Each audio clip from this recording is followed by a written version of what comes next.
In this video, we're doing Napkin Psychology. Pretty much all of this you will already know, so it will serve as a brush up on your basics, as a kind of revision of the different forms of psychology, a kind of shorthand for what you know about yourself.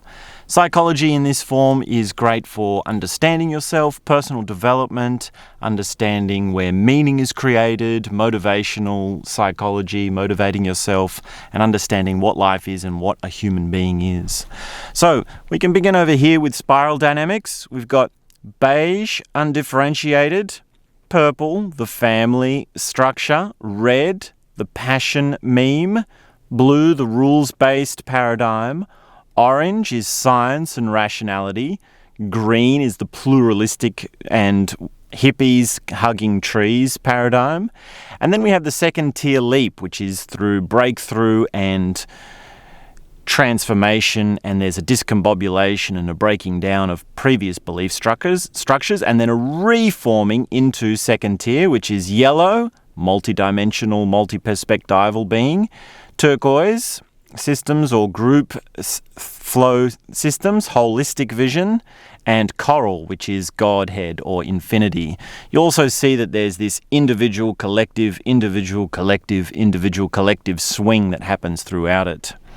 Also, we have, broadly speaking, exterior objective psychology, which is the hard sciences, where we make observations of behavior, observations of people doing things, people interacting with one another, people interacting with objects, and it's very much an object-centered approach. And then we have the subjective or the phenomenological experiencing, which is the interior personality, temperament, idiosyncrasies. It is all only your own immediate sense of who you are that you can know. And then on the other side of these quadrants, we have the individual and the collective. So the exterior usually goes by general consensus, which means if you and I can both agree what a object is or what label we put to it and how it functions, then we can create a kind of general consensus truth that goes on and on through the scientific method. And then we have the individual personal connection, which is not about truth as to what we agree on, but personal as to your subjective experience. Now, also broadly speaking in psychology, we have these systems of mind, which is voices, images, words, sounds, and all the rest of it. Heart, which we can differentiate into feeling, emotion, and intuition, and all the rest of it. Body sensations, pelvis, soul, and spirit. Now, a lot of the time we see mind and the others put into body. So heart, body, and pelvis are all really the same. And the heart we can really differentiate. The body we can differentiate into many different parts, which is where we also see the chakras. So we have the base at the bottom of the pelvis, at the perineum, the belly, the solar plexus, where your pancreas is, the heart, the voice, which is in your throat, the third eye or the mind in the middle of the forehead, and the crown just above the top of the head. And these are just different ways of dividing it, yeah? You see in psychology there are multiple divisions that we can make.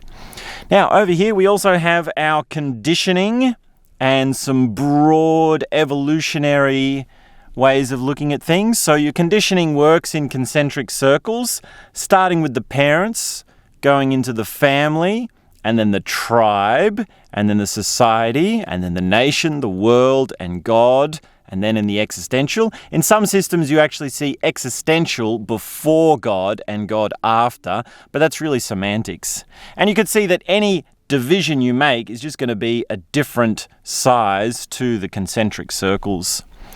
For another example, we have the evolutionary psychology, beginning pre-hunter-gatherer, which we would put as the caveman, and then the hunter-gatherer, or the sort of mammalian evolution, and then the hunter-gatherer, and then agriculture, and then moving on to industrial revolution.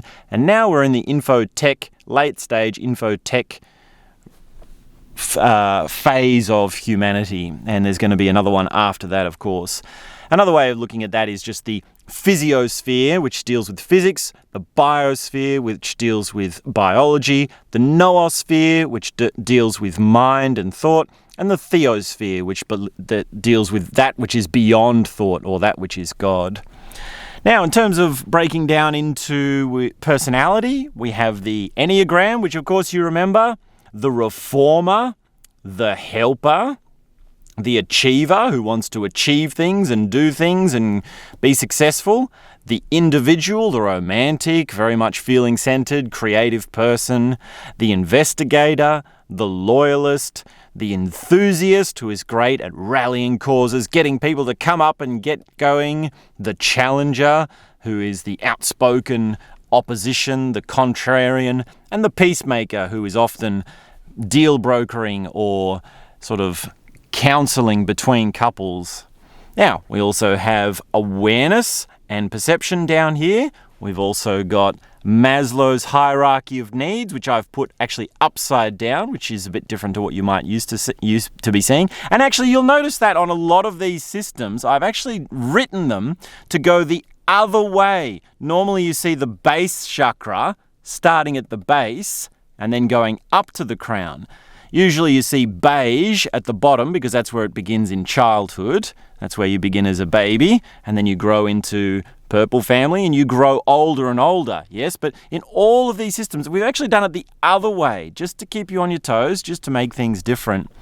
Now, we also have the Russian doll effect, which is the same idea as the concentric circles of conditioning and also paradigm development. So the Russian doll example is very common and very interesting because it's a very simple object that it reveals a psychological truth. There's a lot in the Russian doll. I was talking about that recently in my self-authoring course, which is on my channel. If you're new to this channel, my name is Doster, and I am looking to grow the channel. I do need your help with engagement. Please do click the like button, subscribe, leave me a comment, and I need your help and support. If you'd like me to do a napkin version of any of these and go further into them, then I'd be happy to do that if you'd like to hear more about them, because of course we haven't covered everything. There's still the archetypal psychology, which is where we talk about tarot and mythology and role play, and there's no need to get spooked out about tarot or archetypal psychology. They are much more closely related than you would think,